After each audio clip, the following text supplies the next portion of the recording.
ਵਾਹਿਗੁਰੂ ਜੀ ਕਾ ਖਾਲਸਾ ਵਾਹਿਗੁਰੂ ਜੀ ਕੀ ਫਤਿਹ। ਜੇਕਰ ਆਪ ਜੀ ਇਸ ਵੀਡੀਓ ਨੂੰ ਵੇਖ ਰਹੇ ਹੋ ਜੀ, ਸਭ ਤੋਂ ਪਹਿਲਾਂ ਤਾਂ ਇਸ ਦਾ ਪਹਿਲਾ ਪਾਠ ਵੇਖਿਆ ਜਾਵੇ। ਆਪ ਨੂੰ ਉੱਪਰ ਆਈ ਬਟਨ 'ਤੇ ਮਿਲ ਜਾਵੇਗਾ ਜੀ। ਸ਼੍ਰੀ ਹੇਮਕੁੰਡ ਕੋਤਕ। ਇੱਕ ਦਿਨ ਆਕਾਸ਼ ਉੱਤੇ ਕਾਲੇ ਕਾਲੇ ਬੱਦਲਾਂ ਦੀ ਘਨਘੋਰ ਛਾਈ ਹੋਈ ਸੀ। ਅੱਜ ਮੀਂਹ ਨਹੀਂ ਸੀ ਪਿਆ।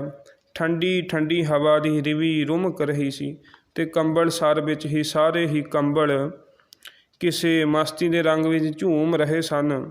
ਪਲੋ ਪਲੀ ਵਿੱਚ ਨਿੱਕੀ ਨਿੱਕੀ ਫੁਹਾਰ ਪੈਣ ਲੱਗ ਪਈ। ਕੰਬਰਾਂ ਦੇ ਨੂਰਾਨੀ ਮੁਖੜੇ ਭਿੱਜ ਗਏ। ਹਵਾ ਰਤਾ ਤੇਜ਼ ਹੋ ਗਈ। ਆਕਾਸ਼ ਤੋਂ ਬੱਦਲ ਉੱਡਣੇ ਸ਼ੁਰੂ ਹੋ ਗਏ। ਹਵਾ ਦੇ ਝੋਕੇ ਨਾਲ ਕੰਬਲ ਵੀ ਜ਼ੋਰ ਜ਼ੋਰ ਦੀ ਸਿਰ ਮਾਰ ਕੇ ਆਪਣੇ ਆਪਣੇ ਚਿਹਰੇ 'ਤੇ ਪਏ ਪਾਣੀ ਦੇ ਤੁਪਕੇ ਛੱਡਣ ਲੱਗ ਪਏ। ਆਕਾਸ਼ ਨਿੱਤਰ ਗਿਆ। ਸੂਰਜ ਦੀਆਂ ਸੁਨਹਿਰੀ ਕਿਰਨਾਂ ਨੇ ਆਪਣੇ ਤੇਜ਼ ਪ੍ਰਤਾਪ ਦੇ ਨਾਲ ਹੇਮਕੁੰਡ ਦੇ ਪਰਬਤ ਦੇ ਆਸੇ ਪਾਸੇ ਦੇ ਪਹਾੜੀਆਂ ਦੀਆਂ ਚੋਟੀਆਂ ਦੇ ਕਲਸ਼ ਲਿਸ਼ਕਾ ਦਿੱਤੇ। ਸਾਰਾ ਵਾਤਾਵਰਨ ਬੜਾ ਸੁਹਾਵਣਾ ਹੋ ਗਿਆ। ਗੁਫਾ ਦਾ ਤਪਸਵੀ ਅੱਜ ਬੜੇ ਚਾਅ ਵਿੱਚ ਹੈ। ਸ਼ਾਇਦ ਉਹ ਆਪਣੀ ਆਤਮਾ ਦੇ ਅੰਦਰ ਕਿਸੇ ਵਾਇਰਲੈਸ ਰਾਹੀਂ ਪੁੱਜਾ ਇੱਕ ਸੁਨੇਹਾ ਪ੍ਰਤੀਤ ਕਰ ਚੁੱਕਾ ਹੈ। ਅੱਜ ਇਸ ਤਪਸਵੀ ਦੇ ਚਿਹਰੇ ਉੱਤੇ ਖਾਸ ਜਲਾਲ ਹੈ। ਦਿਲ ਅੰਦਰ ਮਹਾਨ ਖੁਸ਼ੀ ਹੈ ਤੇ ਇਸ ਅਗੰਮੀ ਸੁਨੇਹੇ ਰਸ ਆਤਮਕ ਖਿੱਚ ਕਰਕੇ ਉਹ ਕੰਬਲ ਸਰ ਦੇ ਦੁਆਲੇ ਕਿਸੇ ਖਾਸ ਮੌਜ ਵਿੱਚ ਪਰਿਕਰਮਾ ਕਰ ਰਿਹਾ ਹੈ। ਇੱਕਦਮ ਇੱਕ ਅਨੋਖਾ ਨੂਰੀ ਪ੍ਰਕਾਸ਼ ਹੋਇਆ ਤੇ ਹੇਮਕੁੰਡ ਦਾ ਇਹ ਤਪਸਵੀ ਦੋਵੇਂ ਹੱਥ ਜੋੜ ਕੇ ਖੜਾ ਹੋ ਗਿਆ। ਭਾਵੇਂ ਕਿਸੇ ਹੋਰ ਦੇਖਣ ਵਾਲੇ ਨੂੰ ਉਸ ਵਾਤਾਵਰਨ ਵਿੱਚ ਹੋਰ ਕੋਈ ਨਜ਼ਰ ਨਹੀਂ ਸੀ ਆ ਸਕਿਆ, ਪਰ ਇਹ ਤਪਸਵੀ ਇੱਕ ਅਨੋਖਾ ਜਲਵਾ ਪ੍ਰਤੀਤ ਕਰ ਰਿਹਾ ਸੀ। ਕਦੀ ਅੱਖੀਆਂ ਮੀਟ ਲੈਂਦਾ ਤਾਂ ਉਹ ਨੂਰੀ ਪ੍ਰਕਾਸ਼ ਅੱਖਾਂ ਦੇ ਪਰਦੇ ਓਹਲੇ ਅੰਦਰ ਬਾਹਰ ਪ੍ਰਤੀਤ ਹੁੰਦਾ। ਹਿਰਦੇ ਅੰਦਰ ਉਸ ਦਾ ਖਾਸ ਜਲਵਾ ਢਲਕਾ ਮਾਰਦਾ ਪ੍ਰਤੀਤ ਹੁੰਦਾ।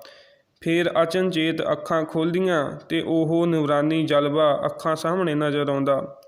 ਸ਼ਾਇਦ ਇਹ ਉਹੀ ਨੂਰਾਨੀ ਪ੍ਰਕਾਸ਼ ਸੀ ਜਿਹੜਾ ਕਦੀ ਹਜ਼ਰਤ ਮੂਸਾ ਤੇ ਕੋਹ ਨੂਰ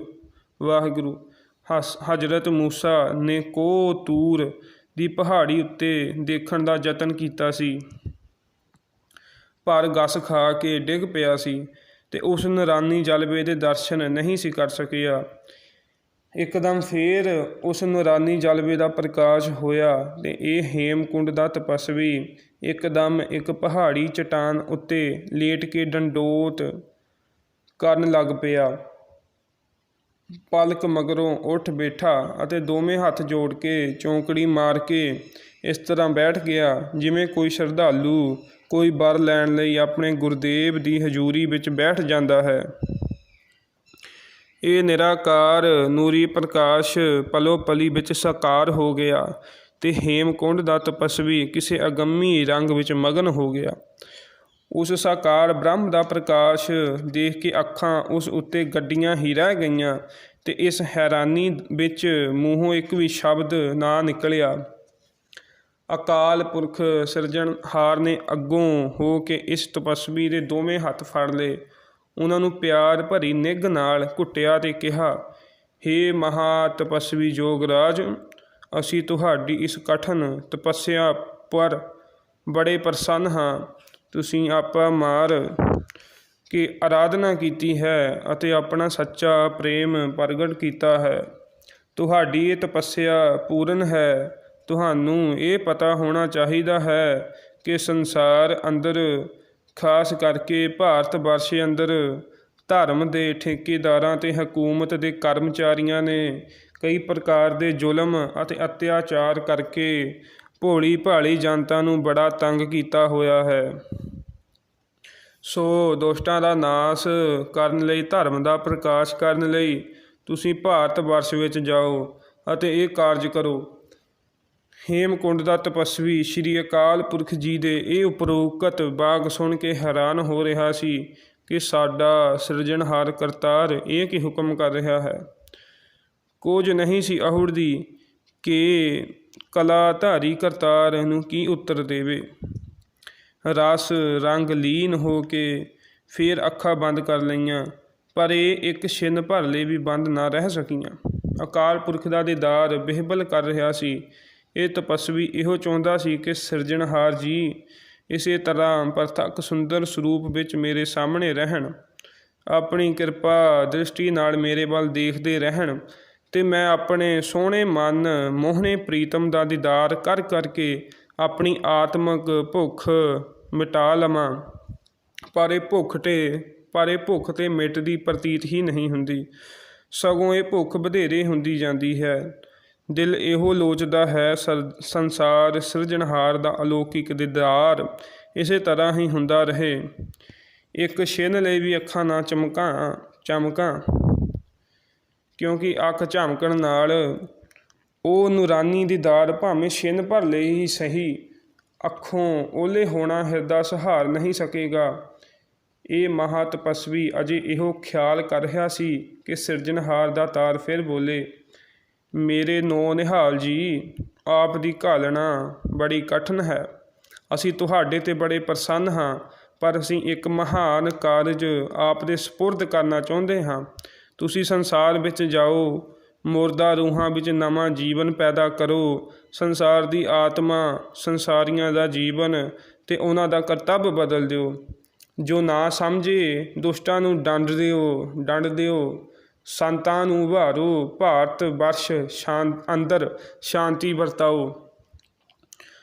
ਤਪਸਵੀ ਜੀ ਨੂੰ ਝੁਣਝੁਣੀ ਆ ਗਈ। ਅਕਾਲ ਪੁਰਖ ਦੇ ਚਰਨਾਂ ਪਰ ਢਹਿ ਪਏ ਅਤੇ ਬੋਲੇ, ਦਾਤਾਰ, ਹੁਕਮ ਤੇ ਰਜਾ ਅੰਦਰ ਤਾਂ ਸਾਰੇ ਹੀ ਚੱਲ ਰਹੇ ਹਨ, ਅਤੇ ਇਸ ਦਾਸ ਨੂੰ ਵੀ ਆਪ ਦੇ ਹੁਕਮ ਤੇ ਰਜਾ ਅੰਦਰ ਹੀ ਚੱਲਣਾ ਪੈ ਰਿਹਾ ਹੈ ਅਤੇ ਹਮੇਸ਼ਾ ਚੱਲਦਾ ਰਹਾਂਗਾ। ਆਪ ਦੀ ਆਗਿਆ, ਆਪ ਦੇ ਹੁਕਮ ਅਤੇ ਆਪ ਦੀ ਮਰਜ਼ੀ ਤੋਂ ਬਿਨਾਂ ਇੱਕ ਤੀਲਾ ਵੀ ਨਹੀਂ ਹਿੱਲ ਸਕਦਾ। ਪਰ ਇਹ ਮਿਹਰਾਂ ਵਾਲਿਆ, ਮਿਹਰ ਕਰੋ, ਆਪਣੇ ਚਰਨਾਂ ਤੋਂ ਮੈਨੂੰ ਦੂਰ ਨਾ ਕਰੋ। ਮੈਂ ਤਾਂ ਇੱਥੇ ਆਪ ਜੀ ਦੇ ਚਰਨ ਕੰਬਲ ਦੀ ਮੌਜ ਵਿੱਚ ਜੀਵਨ ਬਤੀਤ ਕਰ ਰਿਹਾ ਹਾਂ। ਹੇ ਬਖਸ਼ਿਸ਼ਾਂ ਦੇ ਭੰਡਾਰ ਜੀਓ, ਮੈਂ ਤੇ ਆਪ ਦੇ ਅਟੁੱਟ ਭੰਡਾਰ ਵਿੱਚੋਂ ਕੇਵਲ ਇੱਕੋ ਹੀ ਦਾਤ ਮੰਗ ਰਿਹਾ ਹਾਂ। ਮੇਰਾ ਦਿਲ ਨਹੀਂ ਕਰਦਾ ਕਿ ਮੈਂ ਇਹ ਮੌਜ ਛੱਡ ਕੇ ਮੁੜ ਸੰਸਾਰਕ ਝਮੇਲਿਆਂ ਵਿੱਚ ਜਾ ਫਸਾਂ। ਇਸ ਤੋਂ ਬਿਨਾਂ ਆਪ ਦੇਖ ਹੀ ਰਹੇ ਹੋ ਕਿ ਇਹ ਕਮਜ਼ੋਰ ਜਿਹਾ ਸਰੀਰ ਹੁਣ ਸੰਸਾਰ ਦੇ ਝਮੇਲਿਆਂ ਦਾ ਭਾਰ ਸਹਿਣ ਜੋਗਾ ਨਹੀਂ। ਹੇ ਪਿਤਾ ਜੀਓ, ਇਸ ਬਾਲਕ ਨੂੰ ਆਪਣੇ ਪਵਿੱਤਰ ਚਰਨਾਂ ਨਾਲ ਹੀ ਲਾਈ ਰੱਖੋ। ਸੰਸਾਰ ਕਰਤਾ ਅਕਾਲ ਪੁਰਖ ਜੀ ਇਸ ਹੇਮਕੁੰਡ ਵਾਸੀ ਤਪਸਵੀ ਦੇ ਇਹ ਬਚਨ ਸੁਣ ਕੇ ਮੁਸਕਰਾਏ ਅਤੇ ਕਹਿਣ ਲੱਗੇ, ਬਰਖੁਦਾਰ ਜੀਓ, ਤੁਸੀਂ ਸਾਨੂੰ ਪਿਤਾ ਜੀਓ ਕਹਿ ਕੇ ਸੰਬੋਧਨ ਕੀਤਾ ਹੈ, ਅਤੇ ਸੰਸਾਰ ਦੇ ਅਨੇਕਾਂ ਜੀਵ ਇਸੇ ਸ਼ਬਦ ਨਾਲ ਸੰਬੋਧਨ ਤਾਂ ਕਰਦੇ ਹਨ, ਪਰ ਜਦੋਂ ਉਹਨਾਂ 'ਤੇ ਹਉਮੈ ਭਾਰੂ ਹੋ ਜਾਂਦੀ ਹੈ ਤਾਂ ਉਹ ਆਪਣਾ ਇਹ ਸ਼ਬਦ ਭੁੱਲ ਜਾਂਦੇ ਹਨ। ਸੰਸਾਰ ਵੱਲ ਨਜ਼ਰ ਮਾਰੋ, ਆਪਣੇ ਬਜ਼ੁਰਗਾਂ ਵੱਲ ਨਜ਼ਰ ਮਾਰੋ। ਬੁੱਧ, ਜਿਸ ਨੂੰ ਸਾਰਾ ਸੰਸਾਰ ਮਹਾਤਮਾ ਬੁੱਧ ਦੇ ਨਾਂ ਨਾਲ ਯਾਦ ਕਰ ਰਿਹਾ ਹੈ, ਜਿਸ ਨੇ ਸਾਰੇ ਸੰਸਾਰ ਦੇ ਨਿਰਵਾਣ ਲਈ ਕਠਿਨ ਤਪੱਸਿਆ ਕੀਤੀ, ਅੱਜ ਉਸ ਦੇ ਮੰਨਣ ਵਾਲੇ ਮੇਰੇ ਨਹੀਂ ਬਣਦੇ, ਸਗੋਂ ਮਹਾਤਮਾ ਬੁੱਧ ਦੇ ਬੁੱਤਾਂ ਅੱਗੇ ਹੀ ਨੱਕ ਰਗੜਦੇ, ਬੇਨਤੀਆਂ ਕਰਦੇ ਅਤੇ ਉਹਨਾਂ ਦੀ ਹੀ ਪੂਜਾ ਪਈ ਕਰਦੇ ਹਨ। ਉਹ ਇਹ ਨਹੀਂ ਸਮਝ ਸਕੇ ਕਿ ਬੁੱਧ ਜਿੰਨੇ ਵੀ ਹੋਏ ਹਨ, ਉਹ ਤਾਂ ਆਪ ਨਿਰਵਾਣ ਦੀ ਖੋਜ ਵਿੱਚ ਭਟਕਦੇ ਫਿਰਦੇ ਰਹੇ, ਤਾਂ ਜੋ ਉਹਨਾਂ ਦੇ ਸੇਵਕ ਕਾਲ ਦੇ ਚੱਕਰ ਹੇਠੋਂ ਨਿਕਲ ਸਕਣ। ਪਰ ਸ੍ਰਿਸ਼ਟੀ ਦੇ ਨੇਮ ਅਟੱਲ ਹੈ।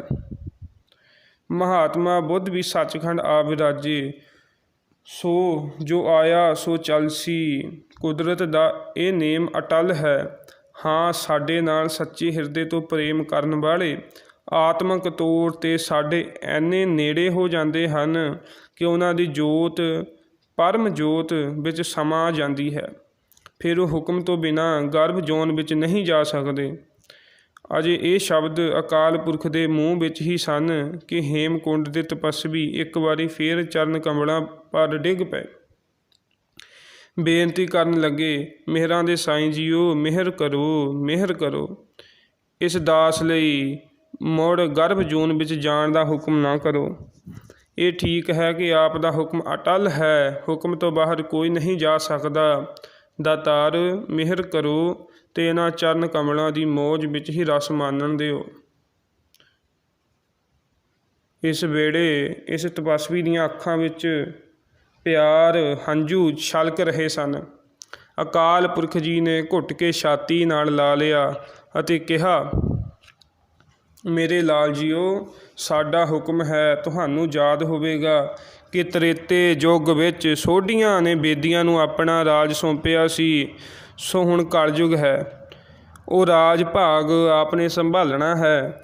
ਅਸੀਂ ਚਾਹੁੰਦੇ ਹਾਂ ਕਿ ਹੁਣ ਤੁਸੀਂ ਭਾਰਤ ਵਰਸ਼ ਵਿੱਚ ਜਾ ਕੇ ਰਾਜ ਕਰੋ ਅਤੇ ਨਾਲ ਹੀ ਕਲਯੁਗੀ ਜੀਵਾਂ ਨੂੰ ਨਾਮ ਰਸ ਜਾਂ ਅੰਮ੍ਰਿਤ ਰਸ ਦੇ ਕੇ ਸੰਤ ਸਿਪਾਹੀ ਬਣਾਓ, ਜੋ ਧਰਮ ਅਤੇ ਕੌਮ ਦੀ ਦੀਨਾ ਅਤੇ ਦੇਸ਼ ਦੀ ਰੱਛਾ ਕਰਦੇ ਰਹਿਣ। ਸੋ ਹੇ ਮੇਰੇ ਲਾਲ ਜੀਓ, ਤੁਸੀਂ ਆਪਣਾ ਪ੍ਰਣ ਯਾਦ ਰੱਖੋ।